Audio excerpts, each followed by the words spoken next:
Well, hello, y'all. It's your girl, Shonda Ray, with Boss Talk. You know, that's bold, one of a kind, sensational superstars, and that's you. So I hope you guys had a great week. Here we are again. It's another Wednesday and another great show all ready for you all. So I'm really excited because, I always like to talk to amazing women, and they are all bold, one of a kind, sensational superstars. So, there is nothing like the power of a woman when she commits to purpose. And I want you to meet tonight 8 women who have done just that. And along their journey, they're going to tell you about all the steps that they took to make it to the top of their game. These women have undergone trials, tribulations, but they have triumphed. They have been empowered, enlightened, and they are equipped, educated, and effervescent and ready for anything that God brings before them because they know that He is the strength with which they or whom they will pull on. So I want to start with the brain of this. This was her vision. So I am going to introduce first our visionary author, Gilda Johnson. So she is happily married to Douglas P. Johnson. She is the mother of, count them, 4 children: Jeanne, Elijah, Emanusa, and Emmanuel. And she also has 3 stepchildren. She is a Jesus lover and a peacemaker. She is a transformational spiritual empowerment speaker known as Goldie for being refined by fire like gold. She is a Queen of Hearts international coach to transform and heal women's hearts through empowering, encouraging, and enlightening mindsets by equipping, educating, and leading women toward their divine purpose. The mission of the Queen of Hearts International Coaching is to reach 1,000 women worldwide in the first 3 years and build a collaborative movement of successful, driven women who overcame heartbreak in their lives. Gilda has a bachelor's degree in psychology with a concentration in alcohol and addiction studies from the University of Rhode Island, a master's degree in arts and ministry, and a postgraduate study in divinity from Liberty University. In addition, Gilda has a decade of research studies at Brown University on addiction behaviors, as well as the environmental interaction with epigenetics through the Rhode Island Children's Studies. Lastly, Gilda is the co-founder of Roush Hakadosh, Holy Spirit Ministry and Bible Restorative Table Talk, which aims to discuss biblical or non-biblical topics through the lens of the Bible. So, without another word from me, please welcome to the stage and to Boss Talk, for the second time, mind you, Miss Gilda Johnson. Come on, Gilda. Hello. Hello. I How am are you, so beautiful? excited. I'm excited and delighted to be here, Sean Lorray. Oh, First of all, yes, I want to absolutely. thank you for having me. Oh, absolutely. I'm so excited to have you and the ladies that you brought with you. So Gilda, first, I just gotta be really real, girl. You rock that hair.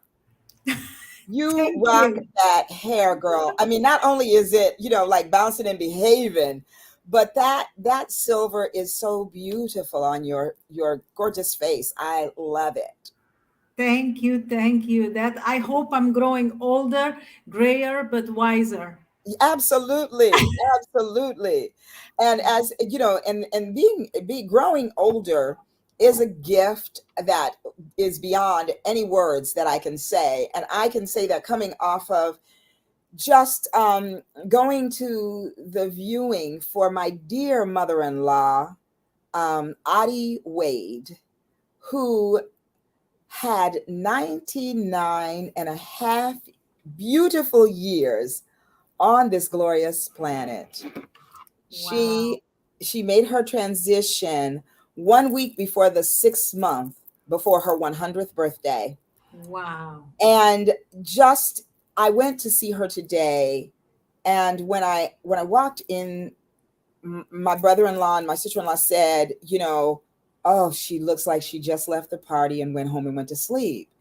And I went and looked at her, and stunning. And my cousin was with me, and she's like, if I could only look half this good when I'm 99, she said, heck, when I'm 79, it'll be great. And I just think there's nothing more beautiful than a woman gracefully and beautifully aging into a queen, no less, right?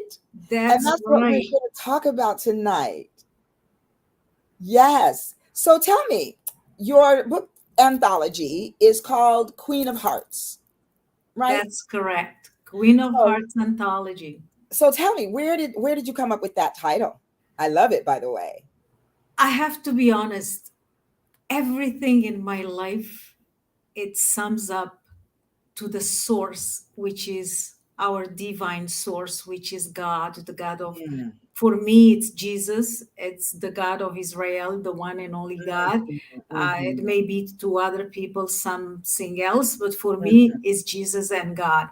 And mhm. He's the source. And this is a divine idea and vision that He actually put in my heart to usher in this throng of women from the Psalm 68 revealed like years ago that will boldly proclaim the good news and the things that he has gone done to us. And my favorite book, which is the Bible, talks about, he took me in this journey about the heart. The heart is the third word most used in the Bible other than Lord and God. Mm, And then he took me in this journey and study for a few years, 2 to 3 years, that all issues of life comes from the heart. I love it. And it's not what goes into a woman or a man's mouth that makes you unclean, but it what comes out of your mouth, because out of your mouth comes from the heart. So if we know the root of all issues of life and all the problems of our life, we are one step ahead to the solution of our problems. Oh, Gilda, that is so beautifully said and so, so true. I love it. Let's see who's listening and watching us tonight. Hey, my girl Renee, Nene. Hey, Boss Talk, she says. Hey, back, girl. Gigi, this is going to be a great session. Yes, Gigi, absolutely. And I'm so glad that you're tuned in, because these are some godly women, and I know you'll be just tracking right along with us, my sister. Oh, Grace Kelly is here. I love that name because that reminds me of the Queen of the Yes. right, Grace Kelly. Congratulations, Gilda. You have done well. You are certainly a wise woman. Absolutely. And my friend and colleague, Mishka. Hello, Mishka, darling. She says, hello, this is Mishka. So wonderful to see you. Connie's back. Minister Connie. Amen, Gilda. The Bible is her favorite book as well. Yes, you are back. I love it. Hey, my soror, my sands, my love. Deborah Joe Cottrell. Hello, darling. Welcome. Thanks for coming in tonight. So listen, Gilda, when you said the heart, and that's where the truth is spoken, or something along those lines that you said, I don't want to misquote you, but the scripture, of course, that comes to mind is out of the overflow of the heart, the mouth speaks. Is that right, Connie? I know you know that. You know that? Yes. Yes. Gigi, one of y'all Bible girls, put that in the put that scripture reference in the chat for me, please.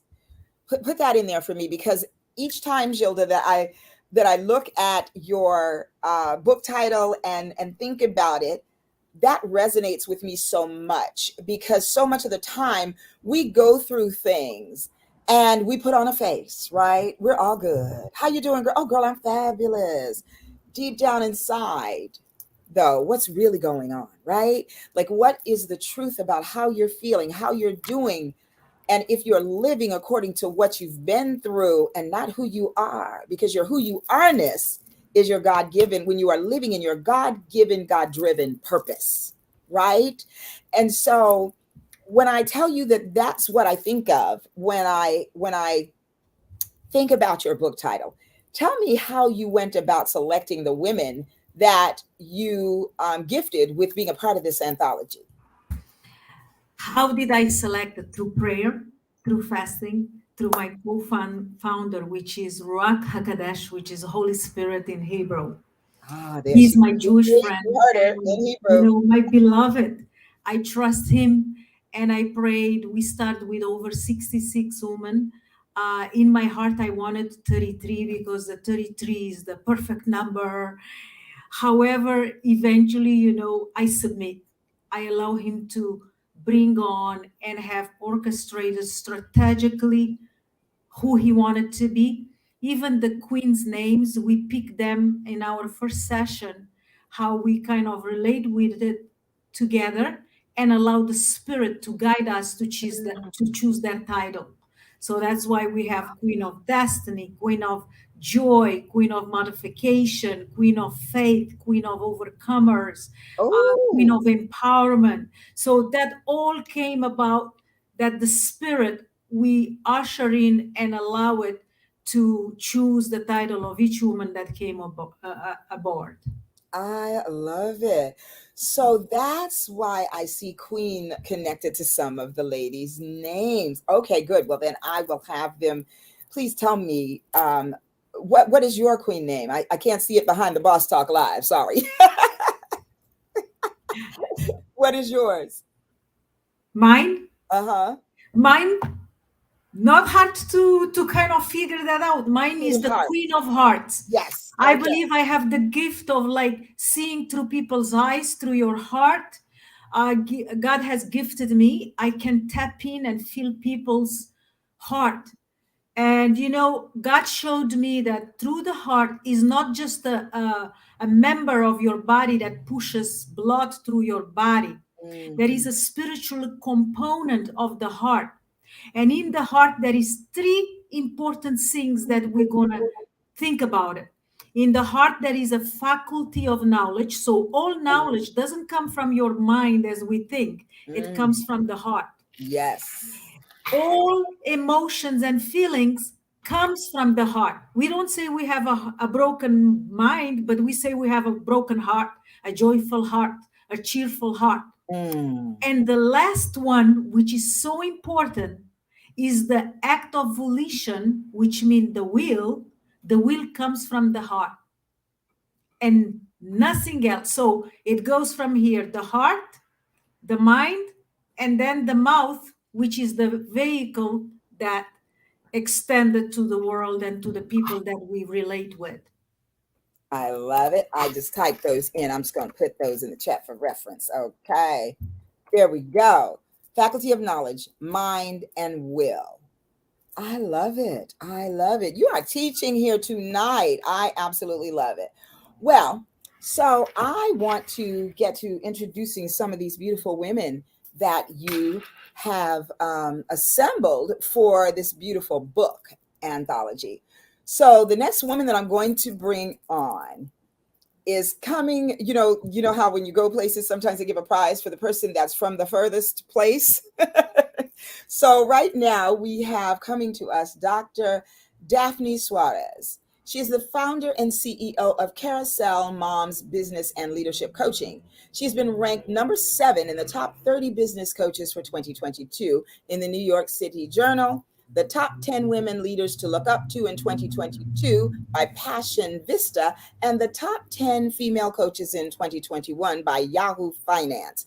In addition, she is the Amazon #1 best-selling author of Don't Judge a Book by Its Cover, Business Success, Embracing Perfections, Volume 2, and Created for Greatness, with none other than Les Brown. Dr. Daphne is an internationally certified business leadership and NLP coach, that is neuro linguistic programming coach, timeline therapist, author, international speaker, and mentor. She has gone from a 9 to 5 job to a homemaker, confirmation coordinator, master's catechist.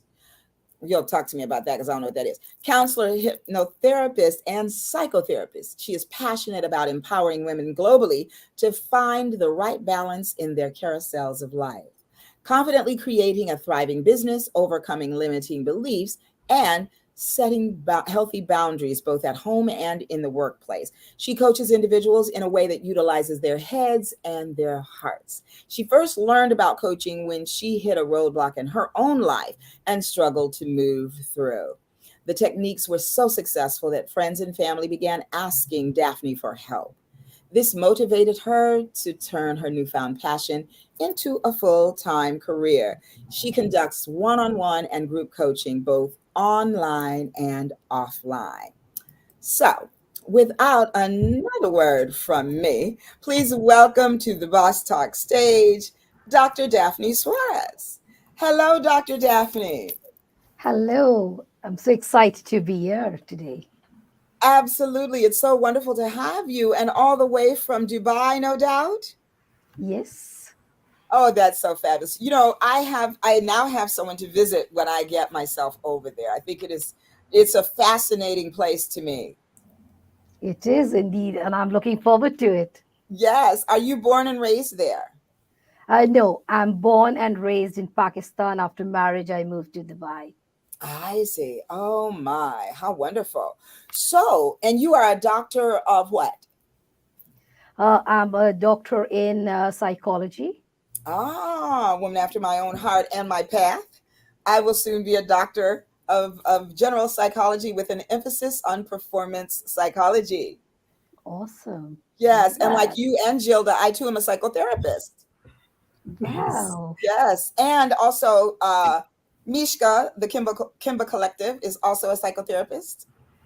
We are on the Awesome. board of our therapist organization together. So we need a psychotherapist book next, right? Yes, we do, and I think then we need a conference girl in Dubai. That's what I'm thinking. What you think, Mishka? So tell me, so what inspired you to want to join the anthology? I know that you're an author in your own right. Don't judge a book by its cover, and I want to hear more about that. But tell me what prompted you to join Gilda and these other ladies in the Queen of Hearts anthology. You asked me two questions. One was that why wanted you join it, and the second question actually empowers the first, where you said You why do did it you your way, want to girl. join? Sister Gilda, who doesn't want to join this gorgeous queen? She's just got that force of magnet that just you can't really refuse connecting with her. She brings so much energy and life into whatever she does. You can see when even she speaks, she breathes love and she breathes peace in everything, in her looks, in her words, and everything. I think the more I say, the less it would be. I wouldn't do justice in speaking about her. Oh, I She's love an it. awesome person. I love it. I love it. Well, I'm sure that your contributions have been amazing. So, tell me a little bit about, I know that we all go through different challenges, trials in our lives at different times. And I know Mhm. that for this book anthology, I'm sure you selected one thing that you wanted to talk about and teach from. So, tell me what was the subject matter in your story in the anthology. Lovely. One thing is of getting out my story to empower others because I'm the queen of empowerment and I Ooh. love empowering others in any way and every way. So, yeah, it was a challenge really choosing the topic. But the thing is that I come from a generation which was always, a hushed up thing. We didn't want to tell somebody else any challenges that pass our way. And life is not a bed of roses, right? So, I felt that people need to know because when we testify on our faith and we say, God is good all the time, God is great, He is almighty, you need to tell the others how is He almighty, how is He big, how is He powerful. And everything is not written only in the book. We have the Mm, Bible out there, it's written out there, but faith is something that you need to really experience. And I think just saying Lord, Lord is not enough. You need to touch the divine, really touch him deep inside. And when those energies come from inside out, that's when you're going to empower others. And I just felt now is the time to speak, to voice everything that is there, so that those who are silent also may be empowered that yes, I need to talk for the glory of God. And that's where I have shared, because life has thrown not many challenges on me. So this was mhm. one of the greatest challenges where I was broken in my way of real performance, my personality, and everything. I wouldn't go very deep in my chapter because, guys, I want you to grab a read of this book, because I'm not Yes. the only one in this book, right? There are 23 awesome rock star women, and we all support each other in really pumping that life of all through all our stories. So I definitely Mhm. want you guys to grab that read of the book and hear more. I love it. Thank you for that. Yes, everything that you shared is so powerful and so true. And I think that, when you speak about faith and you say it's written in the book, but it can't come from the book. It's got to come from your experience, right? Because whatever you don't use, you will lose. And so you need to exercise that faith on a daily basis. And yes, we will lose some of the oomph and the power and the pump in our faith, and I totally believe that that's when we get to call on our sisters. I always say, if you don't have the faith today, please borrow it from me, because I may need to come to you and borrow it from you another time, sister girl. So pass it over and we'll pass the baton back. And so that's what I also love about these book anthologies, because I've actually participated in two. And I just feel like doing things like this and communicating with the other women, it was such a wonderful sisterhood that's always built from these kinds of collaborations. So I applaud all of you ladies, and you all will get to meet some of the others in just a few minutes as we continue on. But I do want to just take a moment to just applaud you. And so I have to ask, how did you find out about this anthology? Because Gilda, you're where? I'm in Northeast Rhode Island.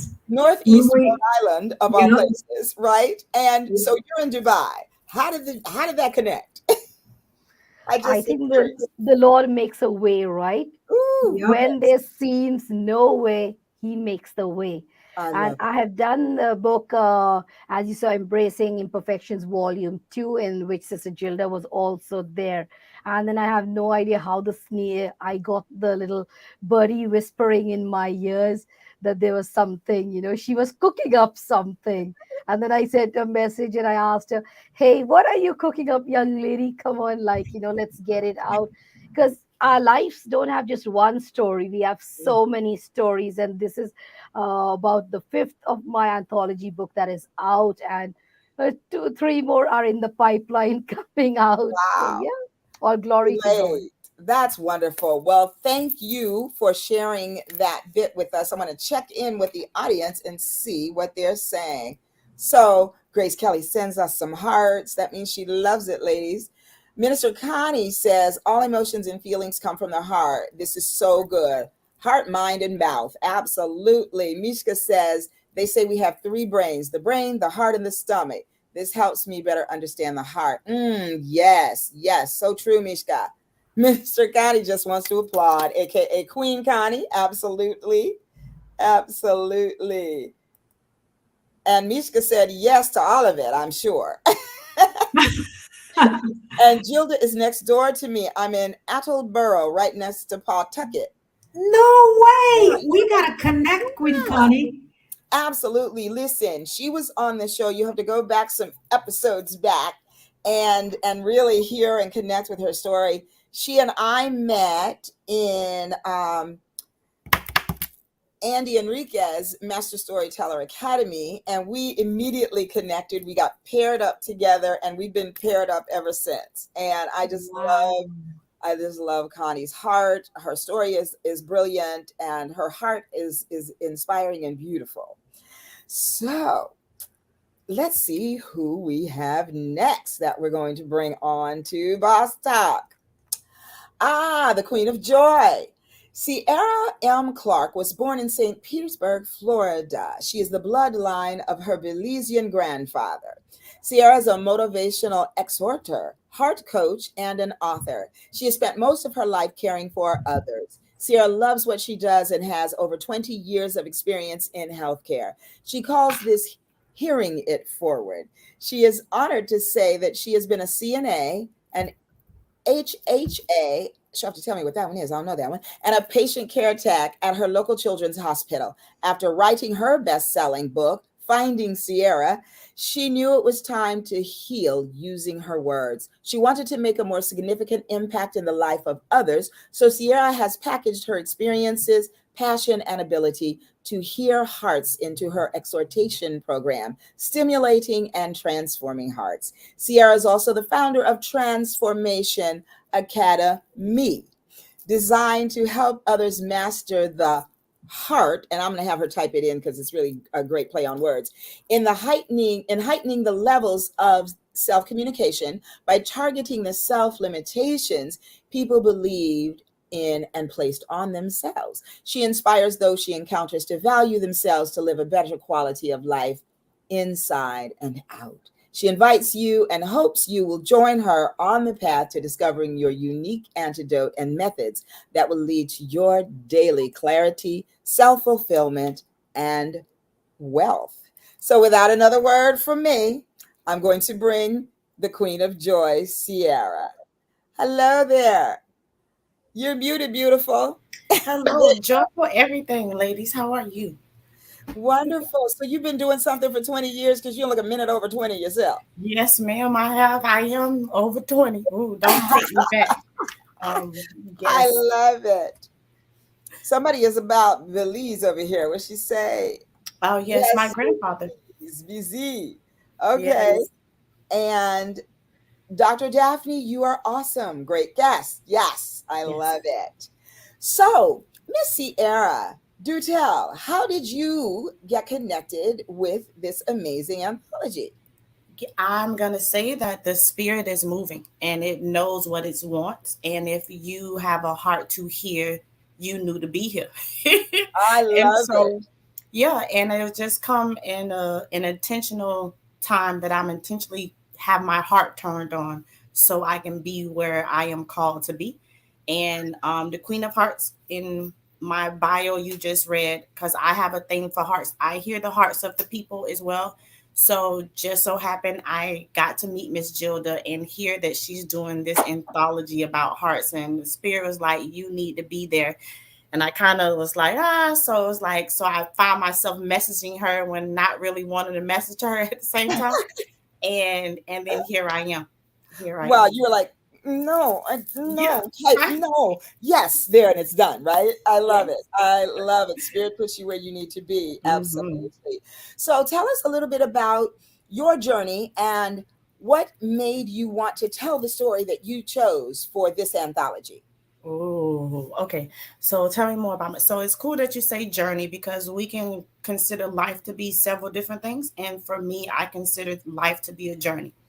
And on this journey of life, I realized that I was allowing the life journey to master me and to control me and to take me up through round mountains. And I'm like, why not what my heart feels, I don't feel on the outside.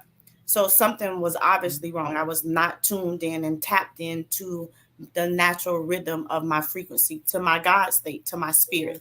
And so it came by way of a divorce and bankruptcy. You know, there's the trial, there's the tribulation, there's the heat in the kitchen. But in that moment, I found a joy that was unspeakable. And then one that I realized that I had always had, one that I realized that why my character speaks for itself when things could get ugly. I found the joy in all things. So that's why I'm the queen of joy. And so I with that, love it. yeah.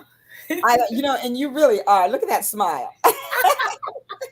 I love it. Well, Gilda, I have to say that if I had to choose my embodiment as a queen, it would also be the Queen of Joy. Sierra, we are kindred spirits. I am Mm. definitely the queen of joy. I have been told that, but do you know the beauty? And I'm sure you do. I should say, and you know the beauty that comes with when you connect with what others see about you, Mhm. right? So, was there ever a time when you didn't connect with this queen of joy, peace in your life? Absolutely. And that's what made the joy oh so unspeakable. Because Mm, everyone always told me this throughout my life. I would go home and lay down and not feel or see what they were telling me that they saw. So I had a great disconnect from even what others could see and even what my natural rhythm was telling me. And it came from just connecting to the traumatic experiences, believing the things that we go through. So instead of experience in life, because we are spirit in the flesh, right? And come on. sometimes we get caught up on this human experience because we got eyes, Mm, ears, and we forget that you just here for the experience. And come so on. I wore my experiences, I wore my pain, and I put it on like my favorite coat, had it tattooed across my forehead, and I forgot that I'm just here for the experience. And so when that one moment that I didn't want to happen, that really needed to happen, it reminded me that you were always this joy, and in the moment you tap into it, you'll see you. So Ooh, and it's rich. also a play on words. And so I have a play on words because I didn't know that I struggled with dyslexia, but now I embrace dyslexia. So from joy, if you switch it backwards, I see you. So I needed to see me so I could tap into the joy that I was, because the joy of the Lord is my strength. And this joy that I am, the world didn't give it, and no longer would I ever allow it to take it away. Woo! You just preached. I'm done. Wow, it's actually beautiful.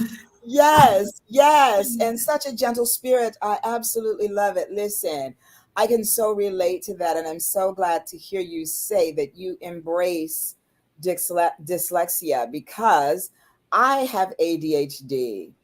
And well, I have had it, of course, all my life. But when I Mhm. was a little girl, I'm born in 1960, y'all. Let's be real. I'm 62. Nobody knew that that's what that was. They were like, "Ooh, that Mhm. baby got a lot of energy. Give us something to do now." And so, but that's the beauty in that, is that my family never made me wrong about being who I was.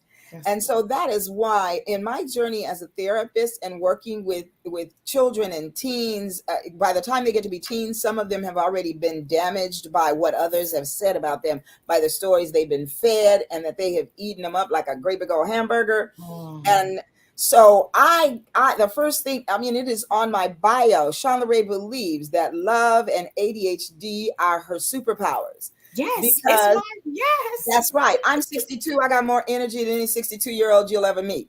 And that's the ADHD. People are like, "How do Mhm. you get so many things done?" It's the ADHD. So yes, and I love that, because people always want to give you an ism and put a Yes. label on you, and in that label is a attached to that label is a rock and an Mhm. anchor, both, and they're always pulling you down. And And it's I a mean, restriction, and it's a yes, box, and yes, it puts you there, and you can't be all of these great things that you are. Dr. Daphne talked about, I'm more than one thing. Like, I'm yes, multi-dimensional. And yes. so, yeah, don't just put me in one box of saying I'm ADHD. And I think the fact of that, I had to live with it because it went undiscovered through elementary, high school. So I'm a older adult. I'm like 25 when finally I hear a commercial and it's speaking to me. And I'm like, this commercial is saying exactly what I experienced. So I think the fact that I learned how to live with it and work with it, I wasn't allowed to be defined by it. And so now Yes, I can use it as a superpower and help the youth when I minister to the youth and talk to them, to let them know that they just dance with words. So come I on. dance with words is what I I do. love it. I Yeah. love it. That's so funny. You said you learned when you were in your 20s. Well, I was a slow learner, because I didn't really recognize that I had ADHD until I was teaching psychotherapists. And I'm teaching, and I'm like, okay, we're going to talk about the difference between the disruptive behavior disorders and ADHD. Get out your DSM 5s. Okay, give me the first criteria. I'm going to write it on the board. So they gave me the first one. I wrote it down. They gave me the second one. I wrote it down and I kind of slowed down at the end. And then they gave me the third one. And I was like, ooh. By the time I got to the fourth one, I was like, oh, Lord, that's me. Oh, wow. And that's how I actually discovered and put a name to it. And then when I went to my therapist, I said, I think I got ADHD. She goes, yeah. Wow. But let's just say I told you I am 62 years old. I'm doing my doctorate. ADHD is my superpower, and I stand by that. So thank you for sharing that truth about you, and allowing me to share and do the same. I love it. I love it all. What did my girl Gigi say? I am loving the queens. Absolutely.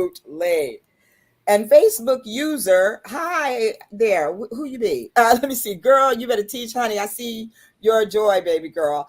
Who's that? Type your name. Thank you for joining us. So I really love everything that you said, because you give hope to people. All of you women give hope to people who may not otherwise have it. And so let's keep it flowing. Let's keep it flowing. Ooh, this next lady has the most beautiful eyes. I just cannot tell you. C.L. Sharkey is a giver of life in all areas, a mighty warrior and throng that never quits. She is a serial entrepreneur, a cosmetologist, and a doula.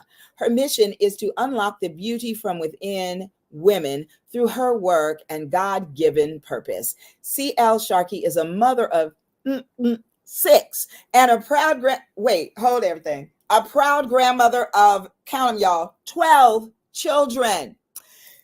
Is that like 2 apiece? She is the queen of continuity for the persistence in maintaining continuous actions toward life.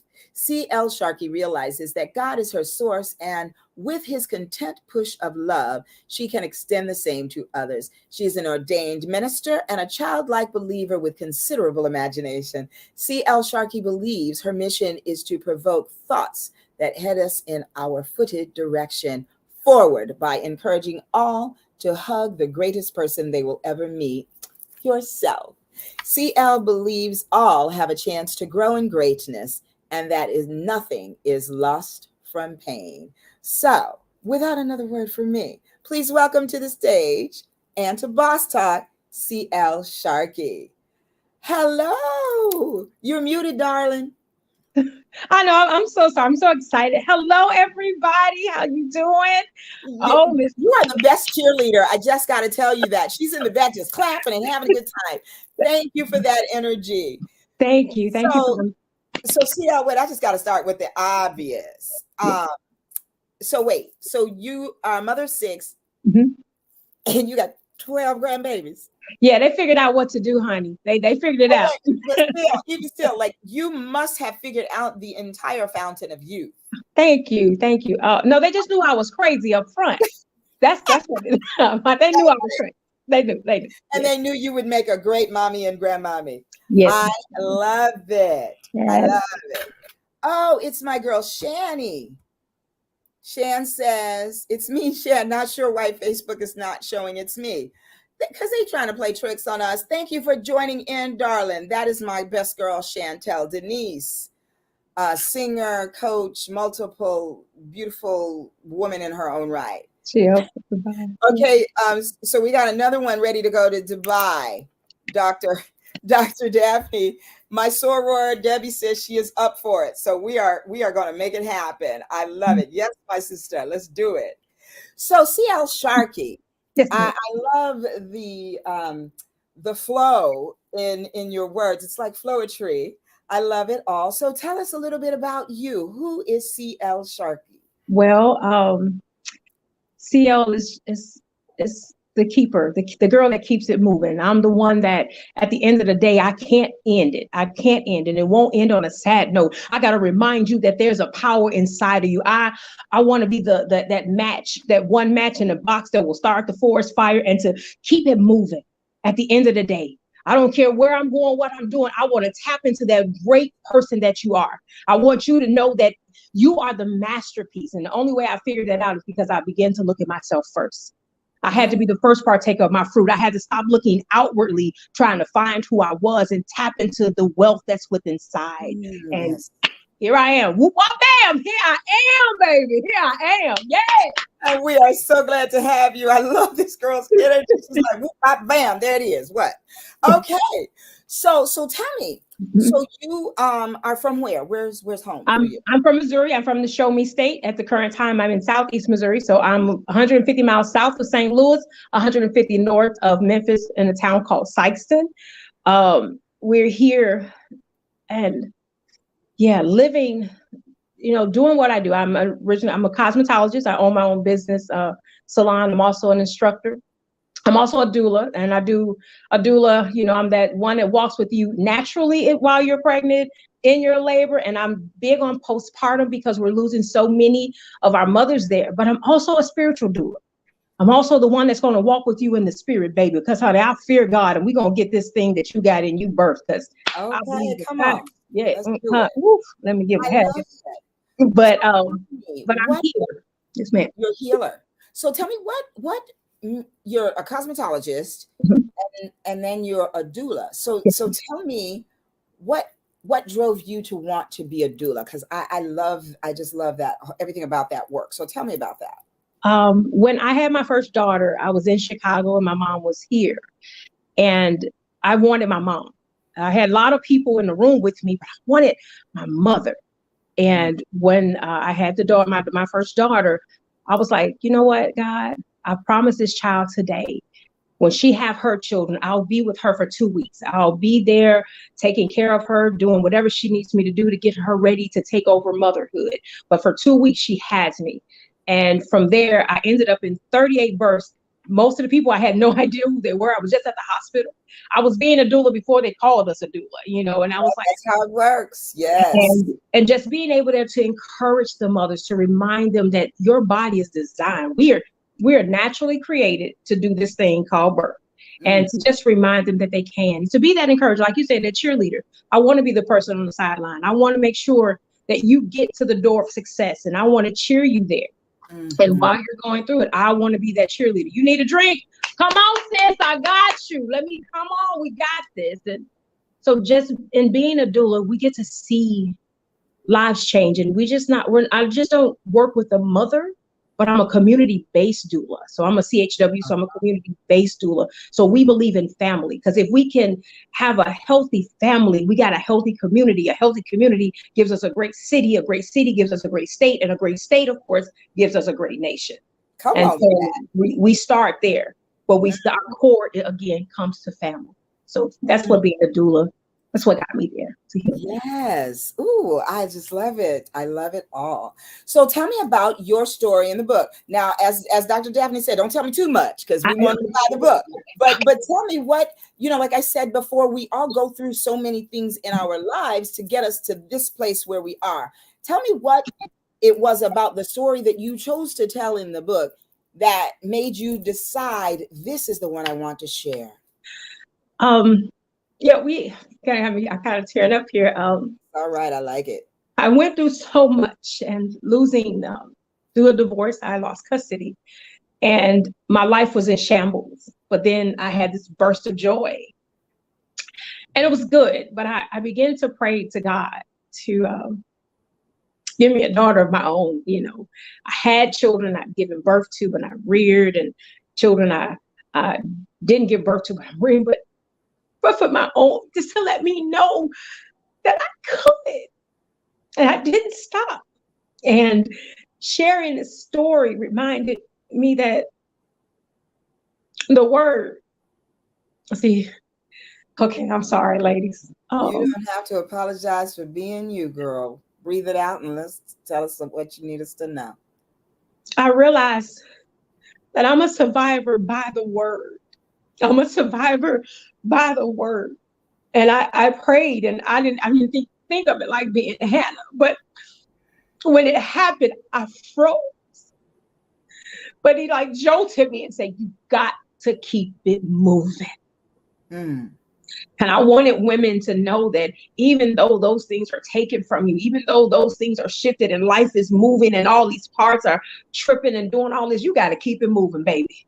because you are the important person. It's you telling the stories, you reminding them, hey, come on, baby. I got up and I'm here to help you up. I got up. I didn't stop. And there are many times in my life that I tried to stop Yes. and I couldn't. I tried the death thing and it didn't work out. Sorry. So to tell this story is just to remind them that even when it's just crash and it's trash and everything looks doom and gloom, there's some sunshine. There's some sunshine. And if you just hold on, it may only be a crack, but you hold on at your crack. And you hold on, and whatever you do, you keep going towards that crack. Because sooner or later, that crack gonna turn into a sunrise. Honey, let me tell you. Come on now. I love that. Well, thank you. Thank you so much for that heartfelt testimony, sister. I love it. Deborah says, great insight. Absolutely true. Hello, Camellia Blair. Good evening, beautiful ladies. This is amazing. Just what I needed this evening. Thank you, love. This one right here, Camellia Blair, I got to tell y'all, she's one of my Black Women's Network sisters. She's on our board.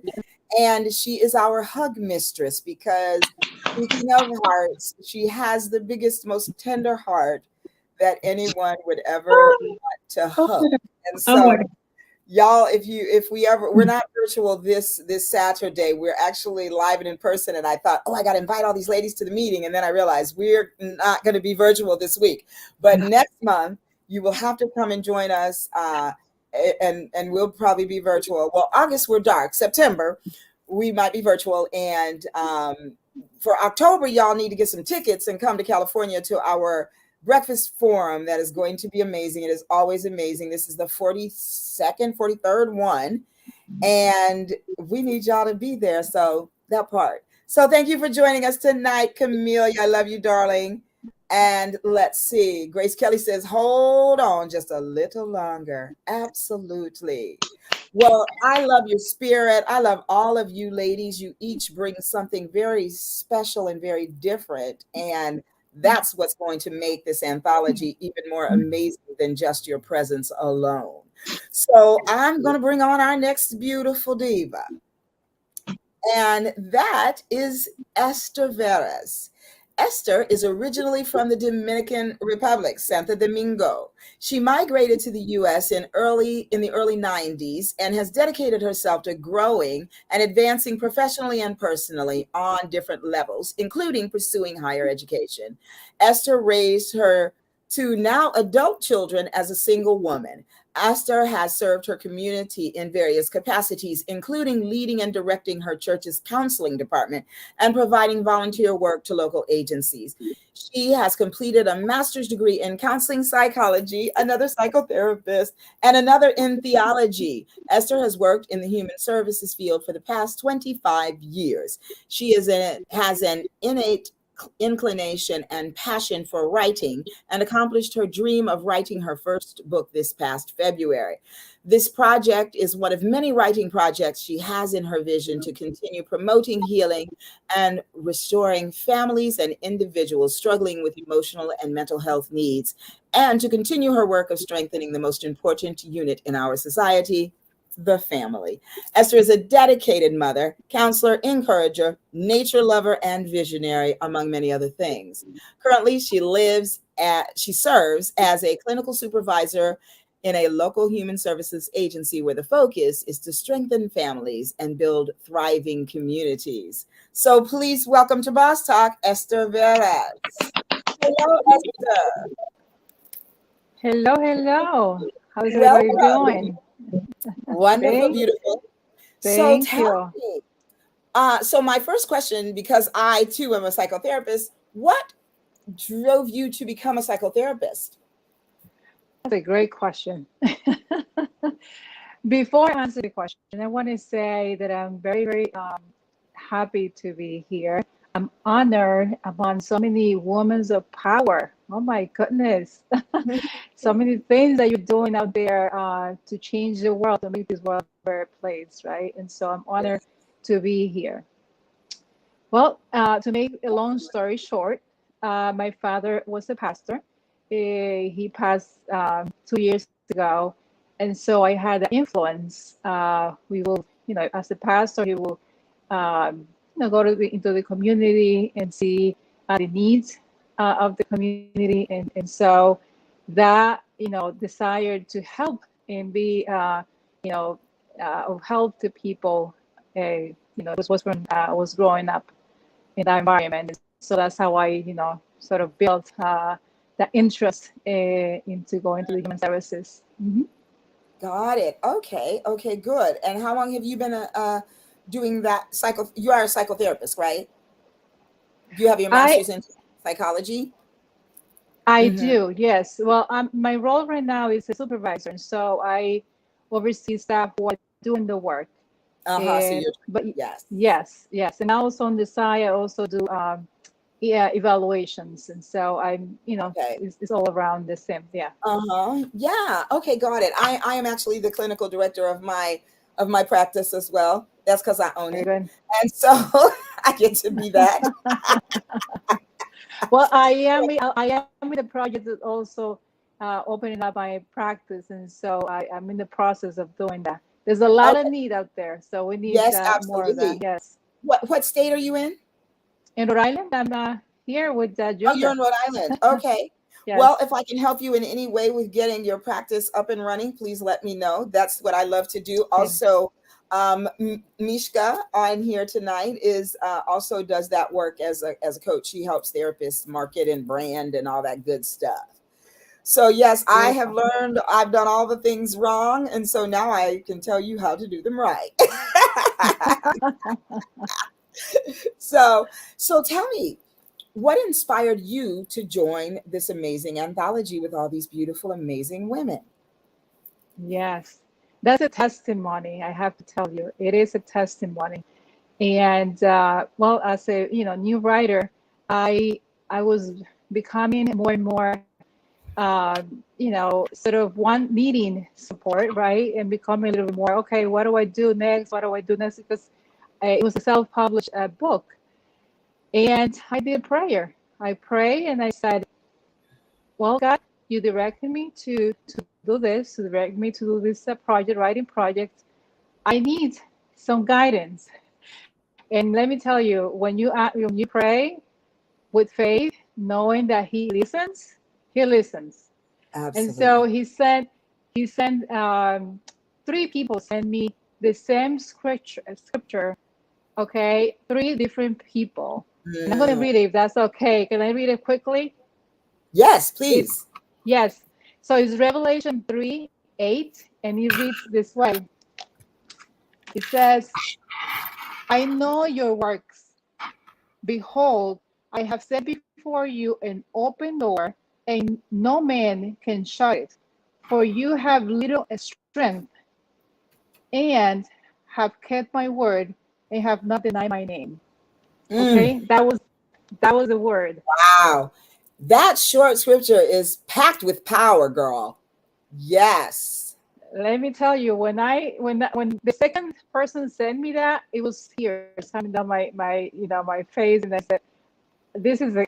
And then the third person sent it to me and said, "Okay, I don't have to ask. I don't have to. I don't have to. This is not uh, a coincidence. This is God speaking." Right. And so Yeah. like maybe like a week passed, and Gilda talked to me about the anthology, and I said, I put my hand in my head. I said, "Oh, okay, God, all right. I see how you're working.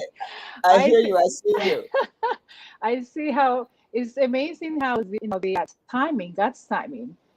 Never in the world, right? 3 years ago, not even 2 years ago, I thought I was going to be here. We thought we were going to be here talking about this book. So many women, right, from all over the world, talking about a project that the divine God put together, okay, and use Gilda as the person who's going to be directed. And Mm. today, this is the fruit. This is, we reaping, it's amazing. And so it was a divine appointment, to answer your I question. love it. I love it. I love it. I really do. So, um, you said there are no coincidences. And so I want to share one of my words with you because I make up words. So I don't call them coincidences. I call them God incidences. Hmm. And so because I am the queen of like this small world experiences and running into people that I met way back then way over here, and people being connected, and they're, I just believe that God brings his people together. He wants us to connect. And so I Yes. feel that way about tonight because each one of you has brought so much of your insight and your wisdom and your spirit and your faith to Boss Talk tonight that I am fully grateful for it. I cannot even tell you. It's a Yes. time in my life when I so need this kind of energy. And so I am grateful. I am truly Yes. grateful. I. Um, Yes. We I'm, are. I am too.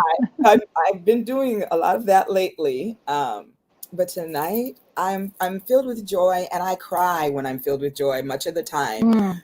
So so yes, Yes. there. Yes. So thank That's you. that's a beautiful. That's a beautiful sign of joy.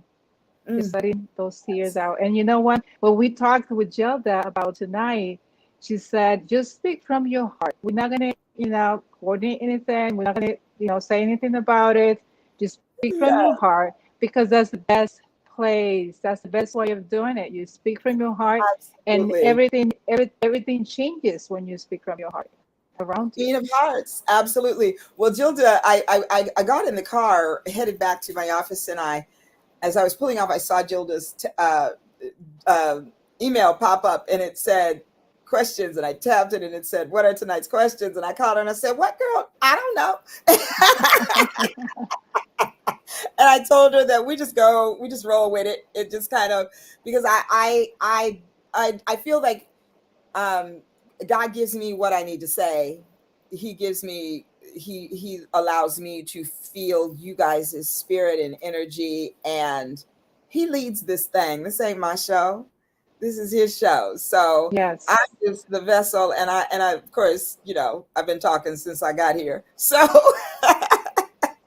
so I love it. I really do. So tell me, I have one more question for you. And I'm going to go around with everyone, but I want to start with you with this before we bring on Miss Rhoda and Mona. But I want to ask you if you could give one piece of advice, or what is maybe the main takeaway from your section of the book. The main takeaway. I was thinking about that one because one thing that we really need these days is to encourage one another. Okay, and one of the words that I use that we call the transformation steps is that's the last part of the chapter. I use service, the S for service, and there's so much power, right? It's so much power when in the midst of what your struggle, in the midst of your tribulations, in the midst of your pain, and you're hurting, when you can extend your hand, okay, and help another person. Let me tell you, I know that some of you, or maybe all of you, have experienced it, but it transforms your life. Okay, because Yes. you're not focusing on what's going on in your body, in your mind. You Mhm. you you you you are creating. It's a mystery. Let me tell you, it is a mystery. God knows what because remember, Jesus Christ said, I did not come here to be served. I came to serve. Mm. Okay, and he knew what he was saying. So there's power Yes. when we are able to do that. And so Yes. serving, even when so there's been times when I going through this thing, right, and I feel like, what, I don't have the motivation, or maybe not, no, but I do it because I have experienced before what happens within myself when I do that. And so encouraging and extending the hand even when you're going through your own trials and tribulations. I love that. Thank you. That's beautiful. Absolutely.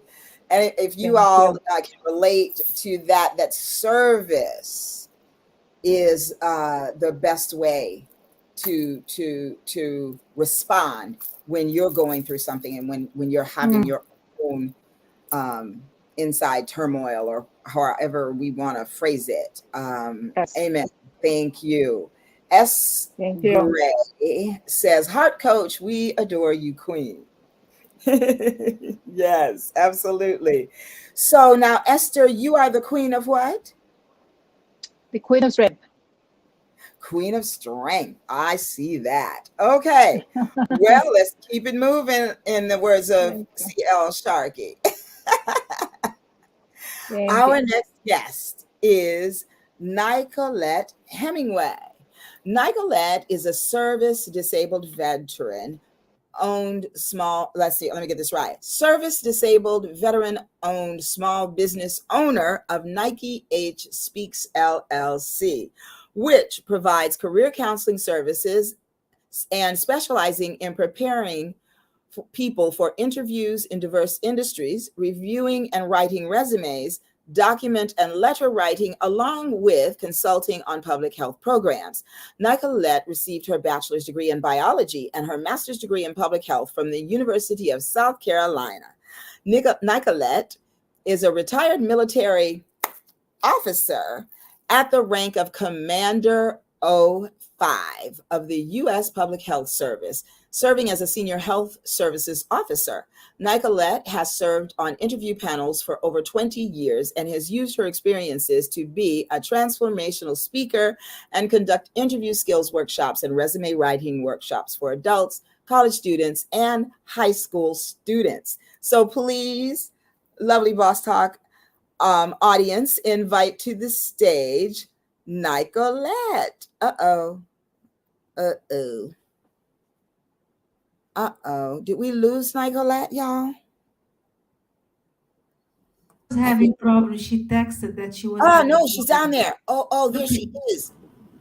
Nicolette, you were hiding, girl. You should have screamed, here I am. Good evening, Sean Lorraine. Good evening, my other queens. Thank you so much for the invitation. I am so happy to be here. And we are happy to have you. So wait a minute, girl. You a commander. Oh, no, commander, is that 05? Commander is equivalent to a lieutenant colonel. Okay.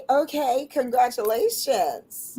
Thank That's you. wonderful. That is wonderful. So tell us, what is it that you do now that you are a retired military public health services officer? Did I get that right or close? Yes, ma'am. You got it right. Okay. Yes. Well, I'm a wife of almost 35 years. My anniversary is next Tuesday.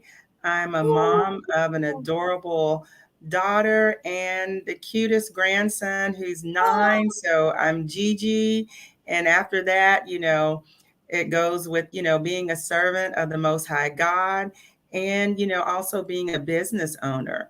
So I've taken my years of experience, being on interview panels and prepping people, family, friends of friends would just refer, folks to me. So I've taken that, knowledge and that passion and created a business where I'm doing that, preparing people, especially now with the pandemic and people are, transitioning into different work environments. It's really important to know how to interview competently and confidently, and also to have that resume that gets you in the room, and then that awesome interview that keeps you there in that room as well. I love it. I love that. And so I love the way that you speak so calmly and confidently. You have this aura. You should definitely be teaching what you teach. God don't make no mistakes. He is dead on with your elegance. That's the word I was looking for. Don't y'all agree? She's very elegant, wouldn't you say? I love that. So tell us about your story for the book. Of course, now don't tell us everything, but give us a little something. Okay, let me give you a little teaser.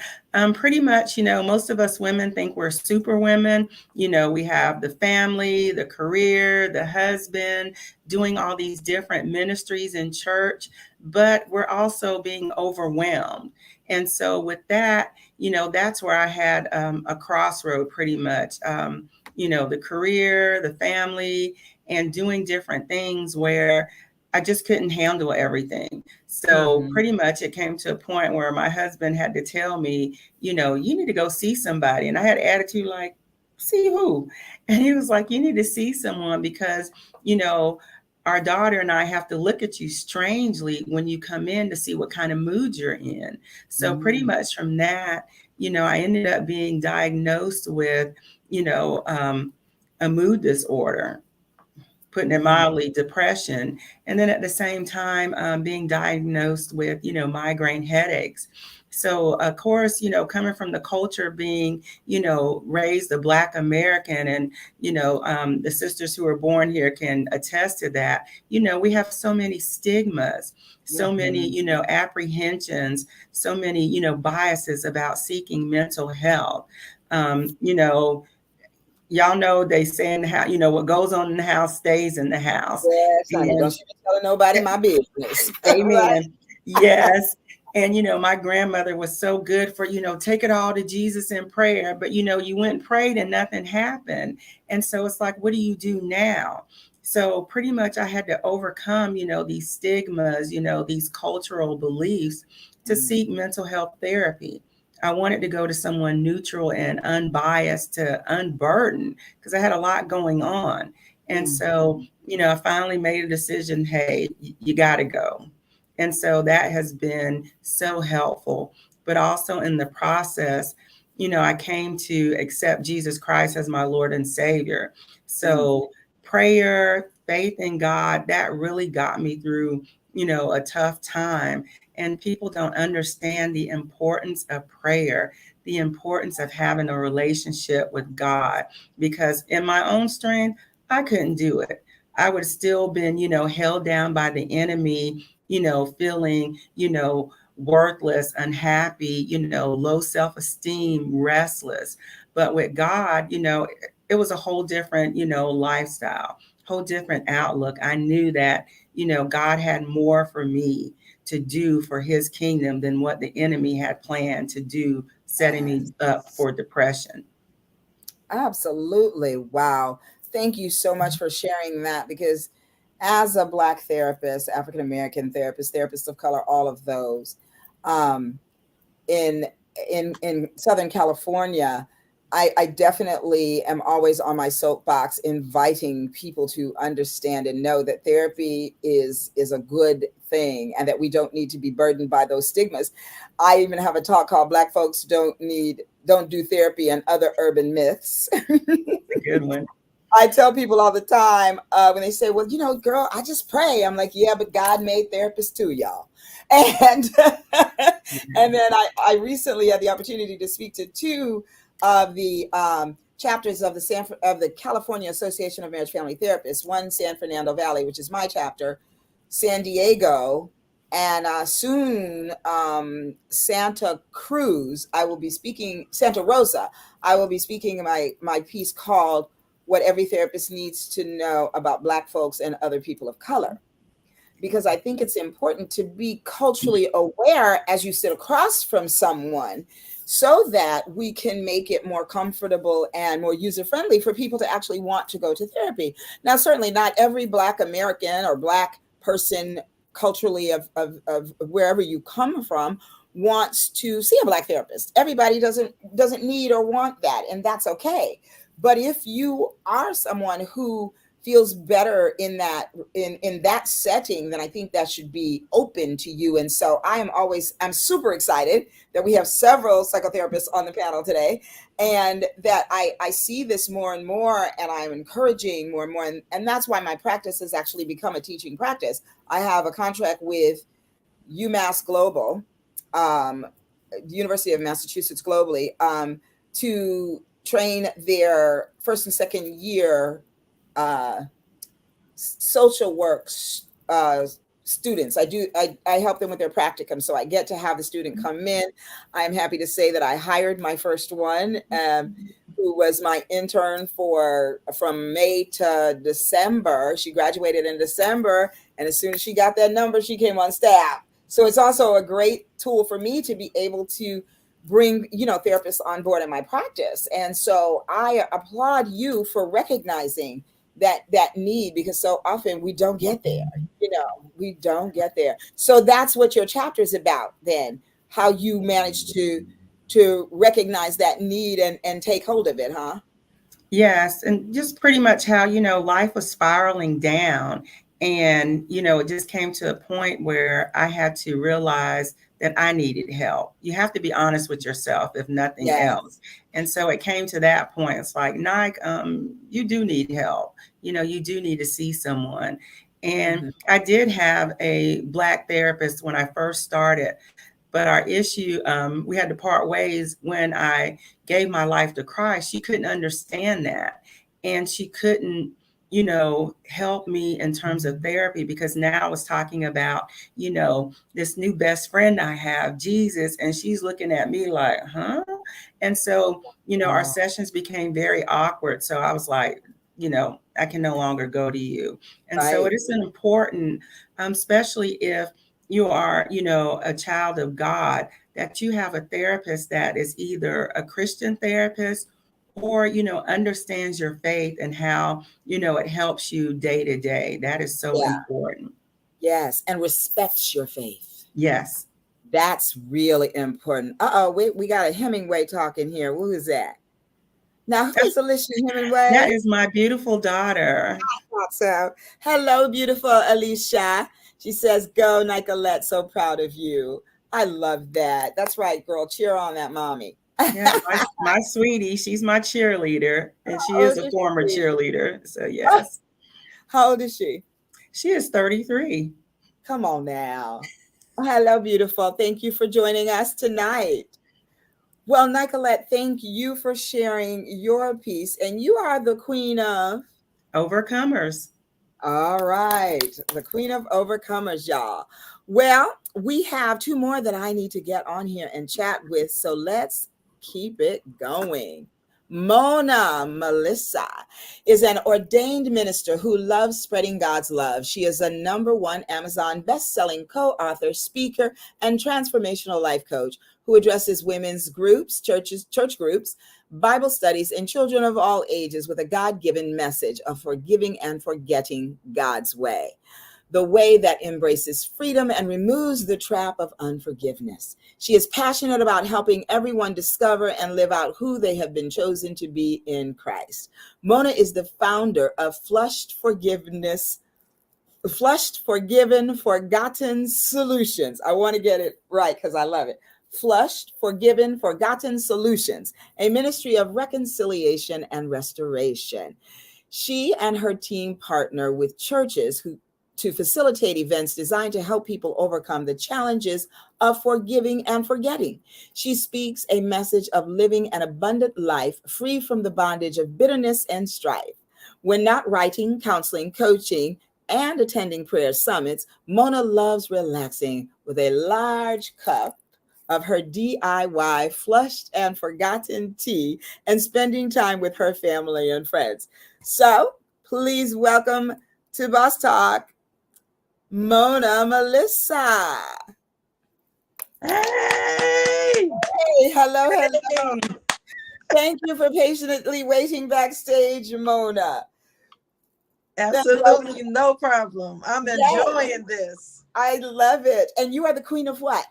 Forgiveness. Forgiveness. And Yeah. you know what? I want to check in because I did see somebody wants to know. CL Sharkey is the queen of what? Continuity. Ooh, I love it. Continuity. Beautiful. And let's see what else we got here. Sora Rhonda. Hello, darling. She says, "Hi, Sean. Excellent show tonight. She loves y'all's energy." I do too. So, Mona Melissa. Yes. Tell us about who she is. Well, Mona is, like I said, an ordained minister. And actually, I just call myself God's GPS. That's what I call myself. I'm God's personal servant. And I am a forgiven forgiver. That's who Mona is. Ooh, girl, elaborate on that right there. The forgiven forgiver. Yes. And actually, that's who we all are. That's our call. That's our commission from God. You know, it says to forgive others their trespasses as he forgive, and he'll forgive us. So actually, It go hand in hand. If you don't forgive, how can you be forgiven? And it was already settled from the beginning of time. You know, he already hooked us up with forgiveness. We just got to grasp hold to it and then follow his steps. So yeah, that's who I am. And actually I got that from Isaiah 43:25, where it says that God takes our iniquities and he blot them out, and he do it for his own sake. That right there, it blew me away when I actually got a hold to it. He said, take it and he threw our sins and our offenses into the deep sea, and he don't remember them anymore. Thank you. But the main thing is he do it for his own sake. And you know, I love that, because we used to say how when you're holding on to something that you've done and you've allowed guilt to seep into your soul, and you're walking around feeling bad about yourself and you're not forgiving yourself. Yeah. And I remember a minister talking about how we would approach God, and God, you say, God, hey, I'm Shauna Ray. Remember me? I'm the one that did A, B, C, D, and E, and F. And God says, no, my child, I don't remember that. Oh yeah, God, you remember, you know, the time I did C, D, K, P, and Q.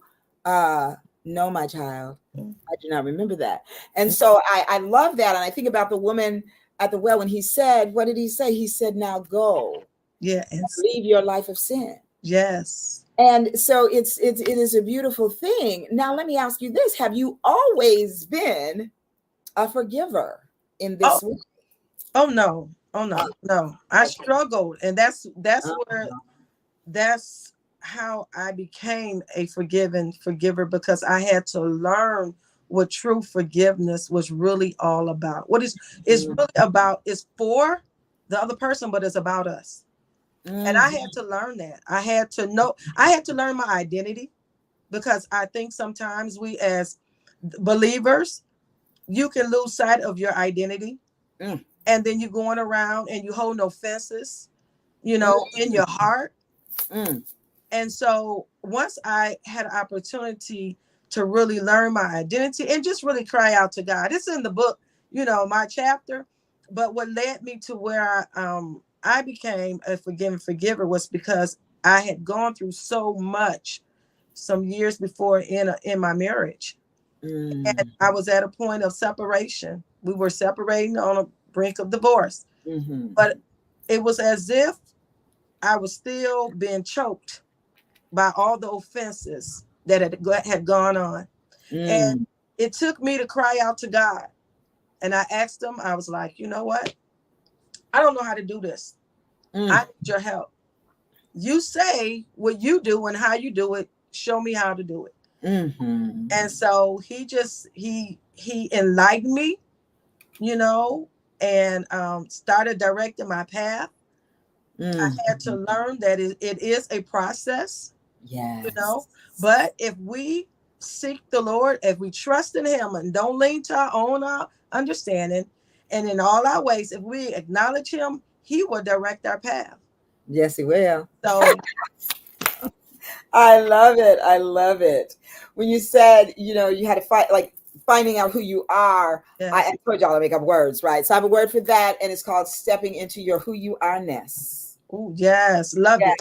And then you're living in your God-given and God-driven purpose. Yes. So I love that idea of forgiveness, because I think it always starts with us, because we carry around all this stuff that we believe about ourselves. And it's when, you know, you didn't get picked on the basketball team in 6th grade, and you got kicked off the cheerleading squad, and you didn't get picked first in tag team. All of that, it begins that young, y'all. Yes. I can't believe you when I tell you that my youngest client is getting ready to be 4 years old, and I had a 4-year-old about 5 years ago. I have a 4-year-old coming in. He says things like, I want to die. Yeah. And he speaks ill of himself. Yeah. And his parents tell me that nobody is saying this to him, but he's been going to preschool. Right. You know?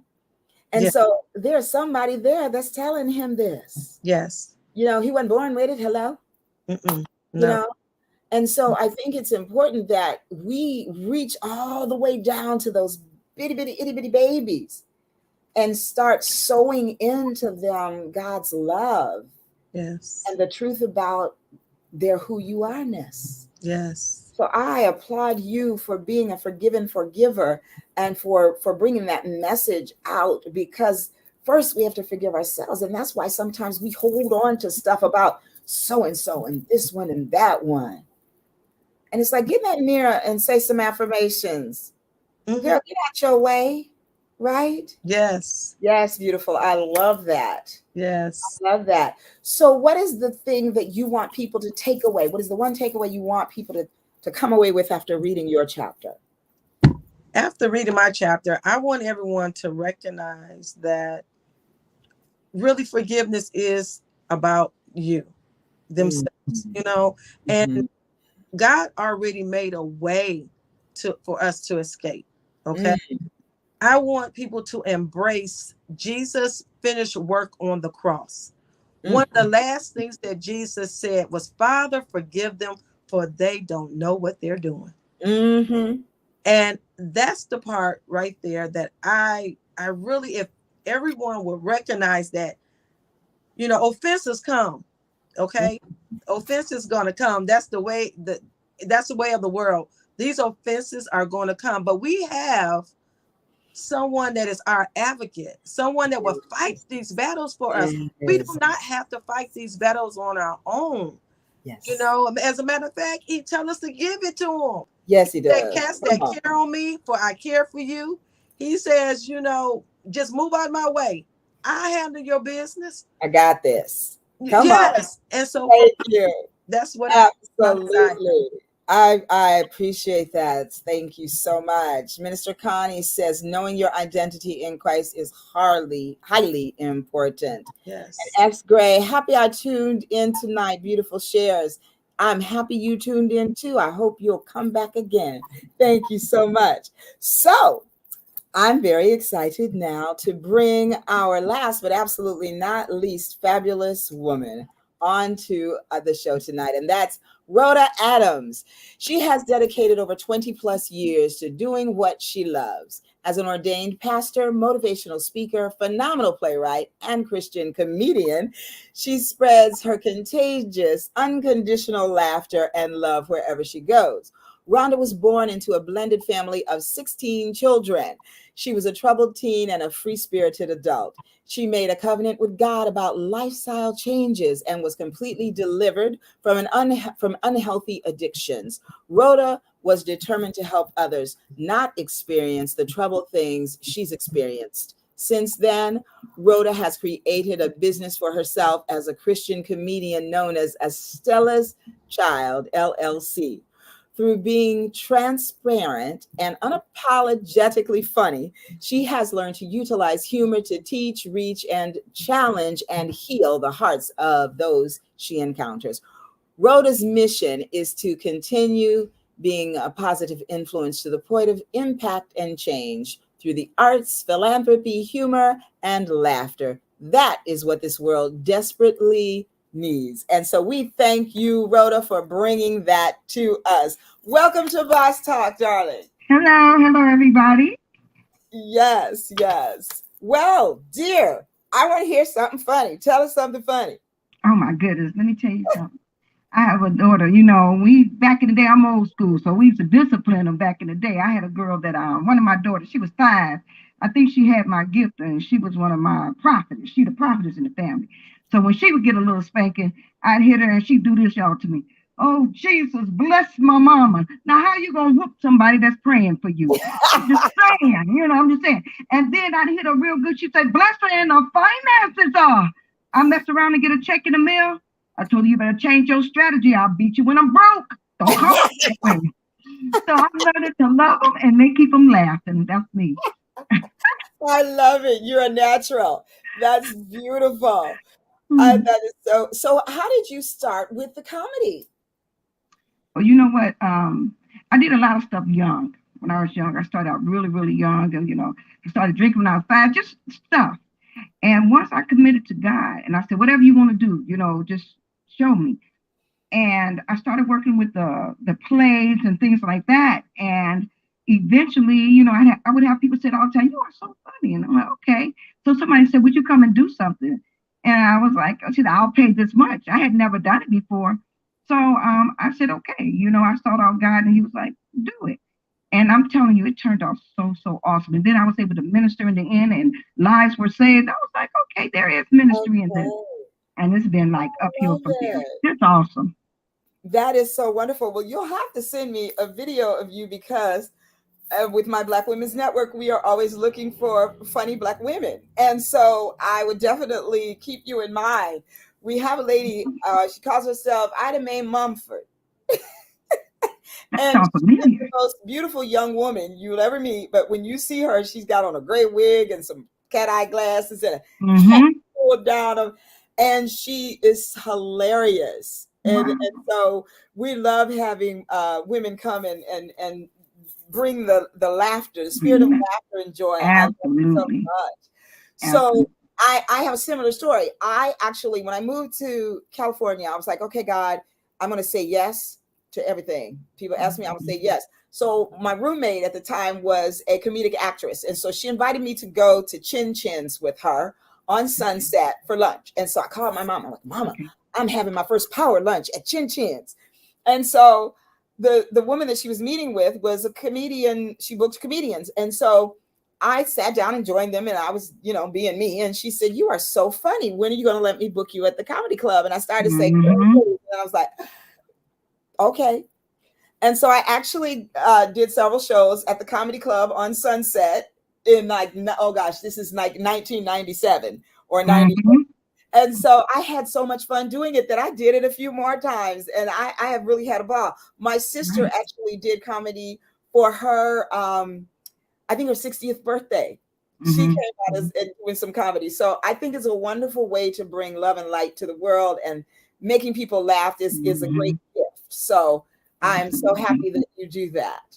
So girl, tell me about this chapter that you have in the book. Oh my word. So now listen. Like I said, I did everything young. And once I committed to God, I knew there was something about the youth that I was connected with. Like when they would rip or they'd have their different slang, I could always understand it. And so it just kind of followed me on. And so I have two daughters of my own, biological daughters. And then I adopted a teenager. And she went into kind of like into the street working on her testimony. That's why I always tell adults, don't call your kids bad. Just say they're working on their testimony, because we all have one, I like and that. as I began to go on, even with her, she unfortunately, there's some things that happened to her. I ended up taking on her kid. And so I have two. I have a 15-year-old. He's 6'4", 300 pounds, wears a size 21 shoe that I have been putting a bid out there for, because I can't find a size 21 shoe. And so I'm learning through all these different things. If anybody knows, let me know, Pastor Rhoda. But on a serious note, God has always used me with the youth, always used me one way or another. Because I did everything young, I didn't understand it back then. But now I'm able to say, okay, been there, done that. So what are we going to do? I have you come and tell me I shot a man, or I have him tell me, I don't want to work. I know he helped me get a job, but I want to go back and sling. So God would make them tell me stuff that other people would go, but I've always poker face, and God has used me mightily with the youth. And so that's what my chapter is about. Things I went through, building relationship and letting them know the power of laughter. The scripture, Proverbs 7:22, there's a reason God put that in there about it being like medicine. There is so much healing in laughter. And sometimes we miss it because, of stuff and things. But there are things right now all of us can look back at and laugh at it now.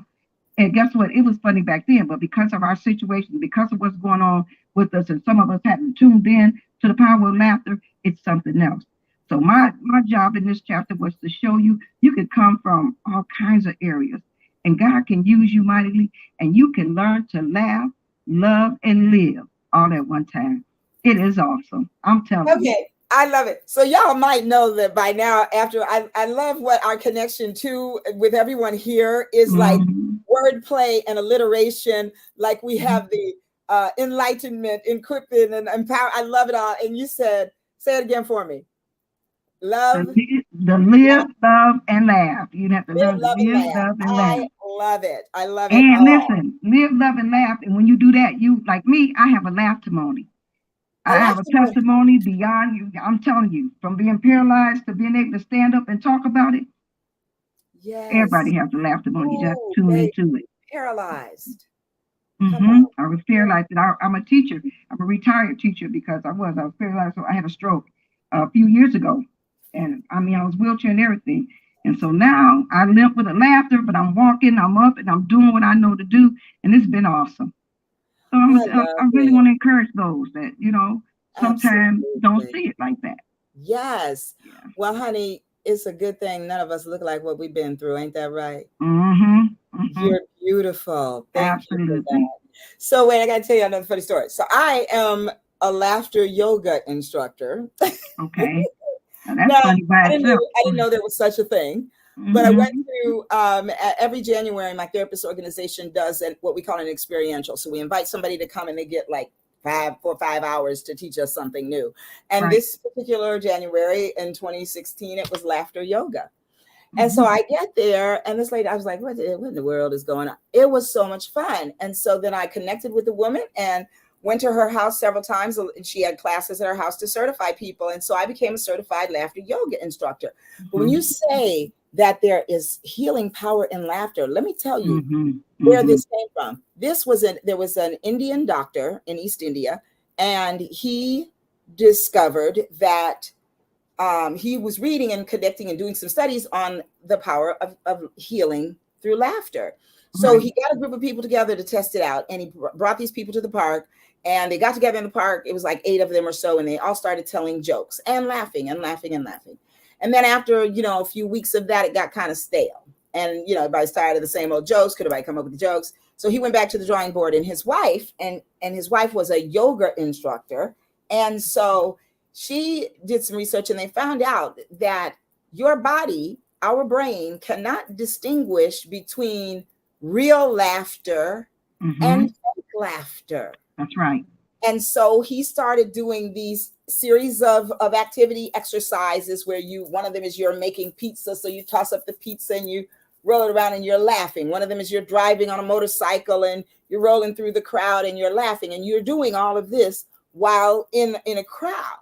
And so I thought it was fascinating. And then I learned that there was a man, his name is Norman Cousins. You can look him up. If you can Google him. He had something called Anglican spondylitis or something along those lines, which he had retired from his job, went to the doctor for a physical. He was getting ready to travel the world. And he recognized, the doctor discovered that he had this debilitating disease and that it was terminal. And so he sat there laughing, and the doctor said, why are you laughing? He goes, because this is so ironic that I've worked so hard all my life and never had fun. And now here I am, free and easy, fancy free, got the money, got it at the time, and I'm going to die. And so he went home and just started watching funny things and laughing and laughing and laughing. He goes back to the doctor. They check him out. The doctor's like, whoa, what's going on here? He improved. Doctor said, I don't know what you're doing, but keep doing it. He said, I'm just laughing, just having a good time. He said, go do it some more. He healed himself, y'all. And this is a true story. If you Google it, you will see it. It is a true story. And so,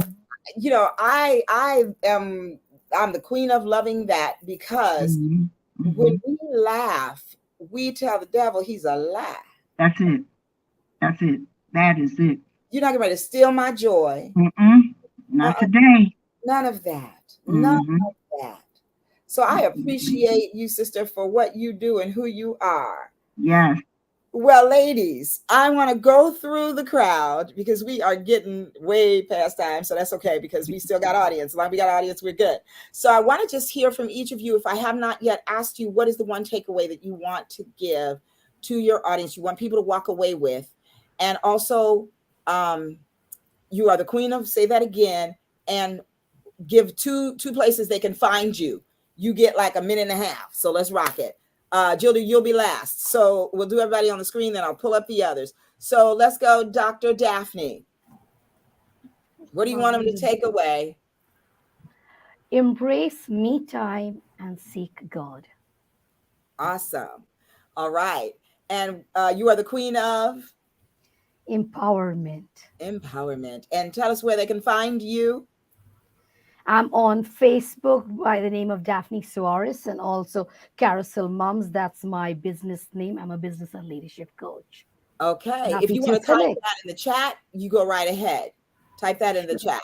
Make sure that you're on the comment side and not the backstage side. All right, I'm gonna do you last. Are you okay over there?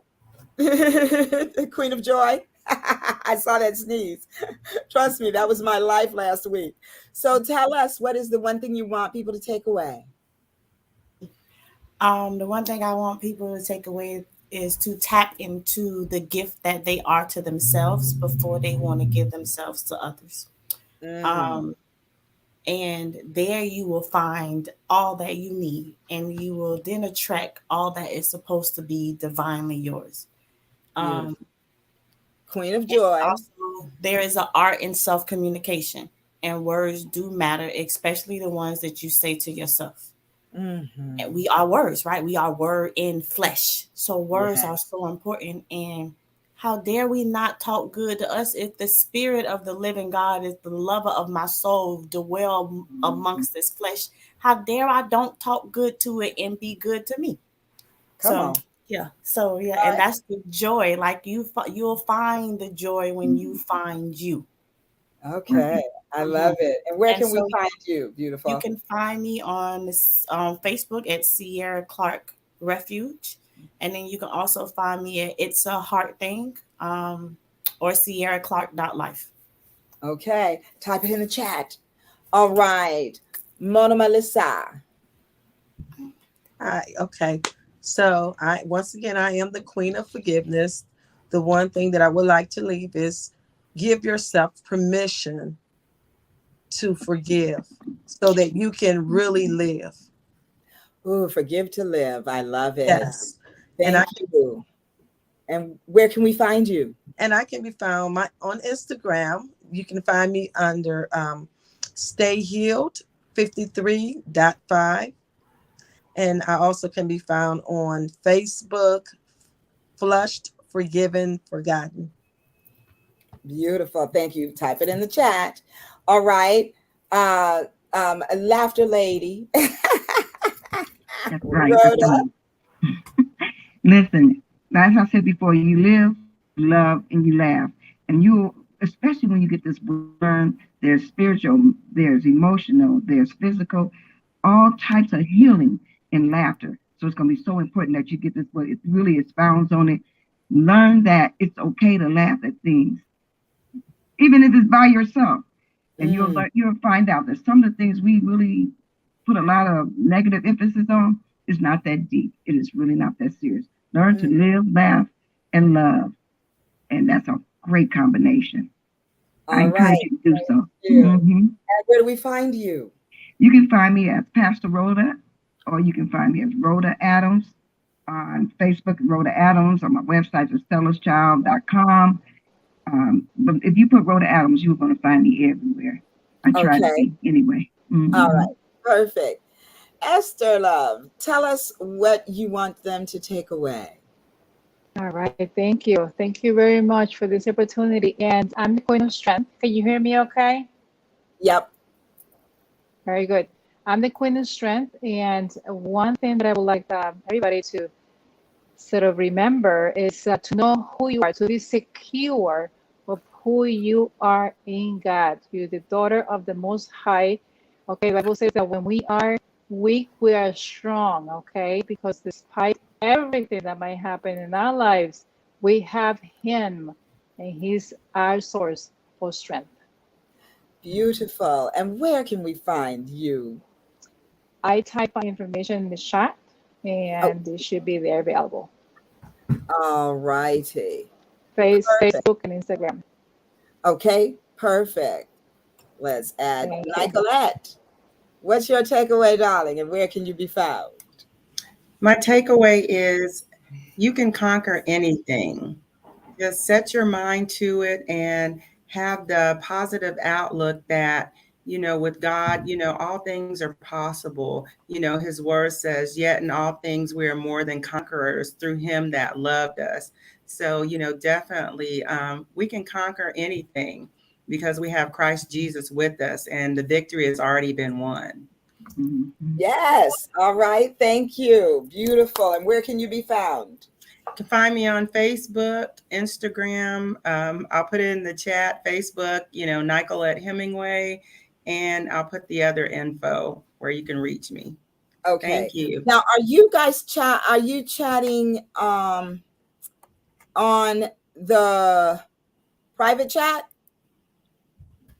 Yes, you are. So it won't come allow to us the to other do the chat. comments. Yeah, it's not letting us do it. No? No, it's not a box there to type in. Can you click on is there another comment box, or it only says private chat? No, it says comments, but it's not a space for us to put anything there. No. That's not nice. I know. I was thinking the same thing. Okay, I'll copy and paste everything. Okay, I'll do that. Okay, CL Sharkey. I'm back. See, you have to keep it moving, baby. You got to keep it moving. When one go down, you're going to find another one and bring it back up, baby. That's what I'm talking about. Come on. I had to do some working, but I'm back here, honey. That's okay, let me calm down because thank you so much. That's your other comedian right there. Yeah. You got to keep it moving. I was just about to fix your crown, Sister Rhoda. That's it. That's it. Perfect. Yes. Perfect. So tell us what you want them to walk away with. A hug. So this is pretty cool. So if everybody will take their left hand and put it on your right shoulder.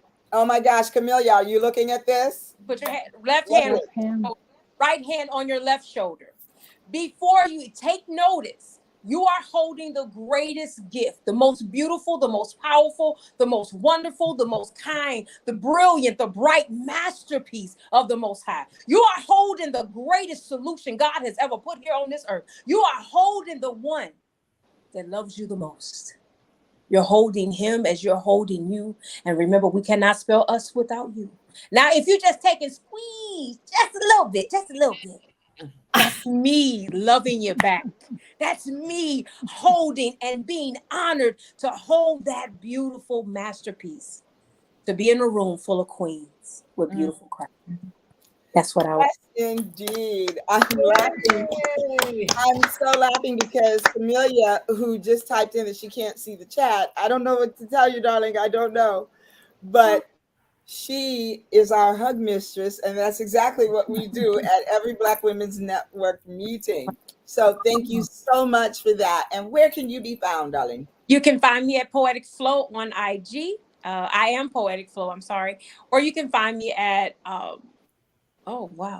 it's Carla L. Sharkey on Facebook. Or you can find me at 40 Strong Ministries on Facebook as well. So. Okay. Thank you. Thank you. Thank you. And let's see.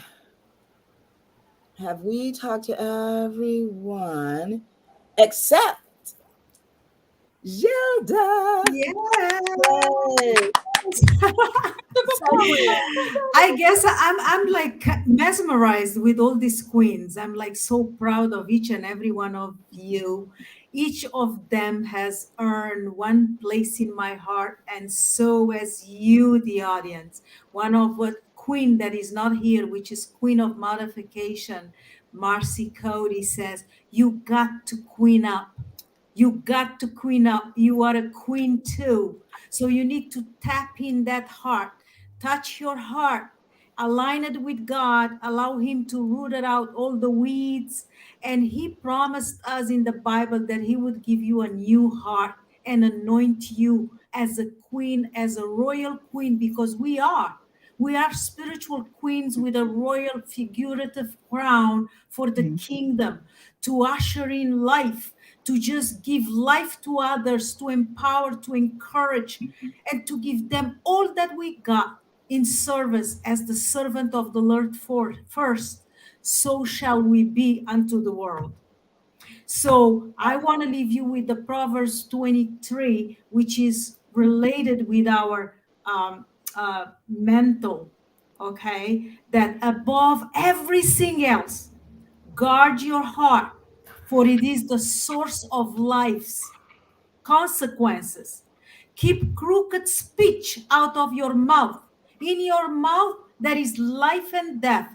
Speak life unto you, speak life unto others, that it may return tenfold unto you. I love you all. Queen up and find out which queen you are and wear that crown. Love you all. Blessings. I love it. Thank you guys. Welcome. I am so thrilled to have had you all here tonight. You guys are a blessing in all that you do and all that you are. And I just want to thank you. I am putting your information from the private chat into here. So bear with me. Oh, this is another one for CL. Here we go.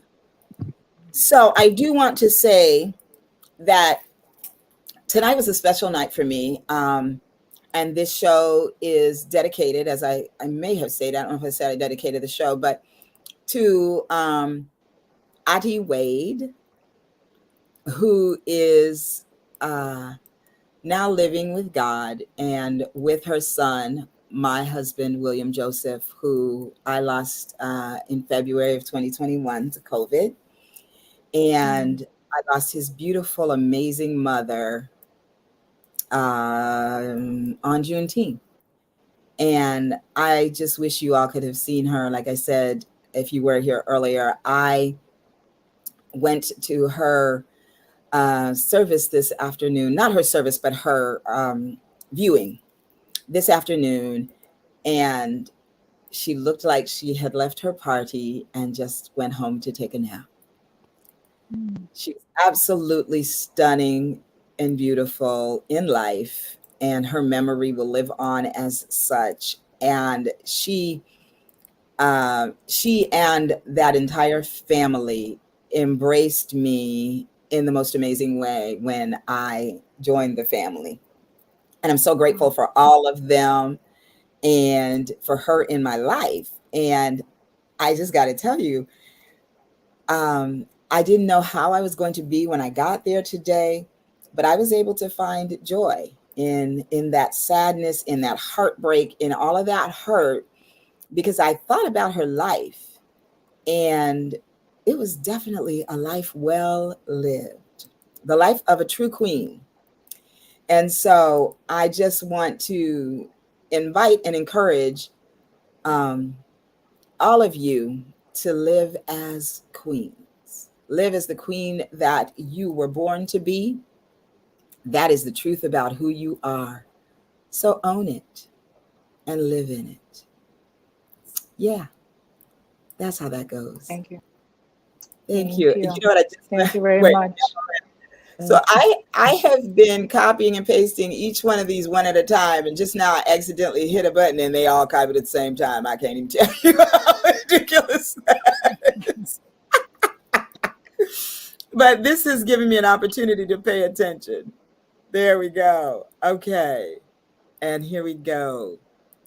So now all of your information is in the chat. So boss talkers out there, give an applause, a round of applause to these beautiful, powerful, empowered, enlightened, and equipped women that we've had the blessing and pleasure to get to know tonight. I think there was a theme here tonight, embracing who you are in God. That's the key. Leaning into your faith, understanding and accepting the joy that is in everything. And most importantly, tell your story, because you never know who might be listening, and you might be the only tiny piece of God that someone gets in a day. So I want to thank you ladies all again. I want to thank all of you for tuning in. I love you, Boss Talkers. Thank you for coming again. Those of you who are here for the first time, please come again. We are here every single Wednesday, unless like some stuff comes up, but every Wednesday at 6:00 p.m.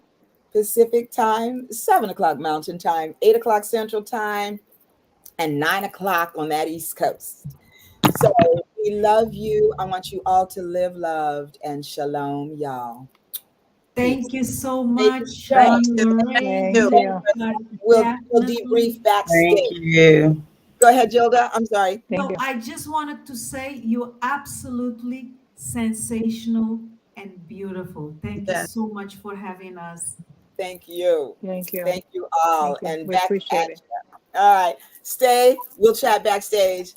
Thank you all. And I will see you all next Wednesday. Peace.